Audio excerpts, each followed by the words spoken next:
এত ভালোবাসা শেষ কবে পেয়েছিলেন নিগার সুলতানা জ্যোতিরা?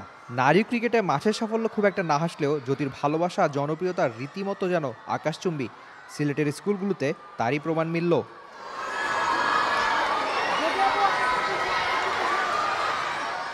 সকাল 10টা থেকে জ্যোতি ও তার দল ঘুরে বেরিয়েছে সিলেটের স্কুলে স্কুলে।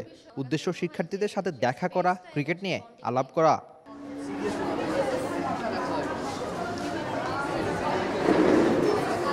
জ্যোতিদের দেখে ওদের আনন্দ থামানো দেয়। চলেছে সেলফি বা অটোগ্রাফের আবদার। এমন সব ভালোবাসা পাবে বলেই তো ক্রিকেটাররা মাঠে ক্রিকেটটা খেলে থাকে।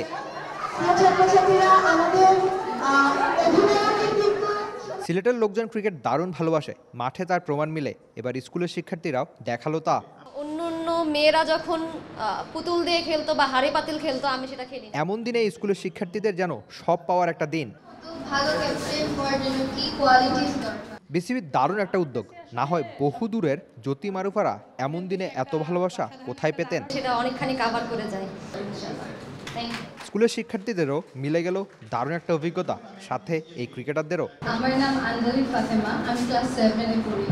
আপনার ক্রিকেট ক্যারিয়ারে এখনো পর্যন্ত সবচেয়ে স্মরণীয় মুহূর্ত কোনটি?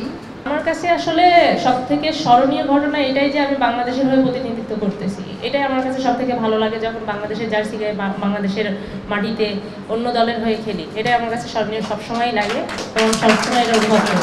Thank you. আমি মারুফা আক্তার। আসসালামু আলাইকুম সবাইকে। আমার সবথেকে ভালো লাগে আমি বাংলাদেশের জার্সি গায়ে বাইরের দেশে একটা অসাধারণ একটা রান আউট করছি। এটা আমার কাছে স্মরণীয় মনে হয়। আমি বড় ভাইয়াদেরকে দেখতাম সবসময় ক্রিকেট খেলতে বাড়ির উঠোনে, সো ওইটাকে আমাকে বেশি অ্যাট্রাক্ট করে, সো সেখান থেকেই খেলা। জ্যোতিরা দারুণ স্মৃতি নিয়ে গেলেন এই সিলেটের স্কুলগুলো থেকে। এবার অপেক্ষা ভারতের সাথে দারুণ ক্রিকেটটা খেলার। আর মাঠের লড়াইয়ের বাংলাদেশের ভারত সব ম্যাচই দেখা যাবে টি স্পোর্টসের পর্দায়। দেখবেন তো জ্যোতিদের ম্যাচ, সমর্থন দেবেন তো এই ক্রিকেটারদের। Rifat Emil, T sports, Sylhet.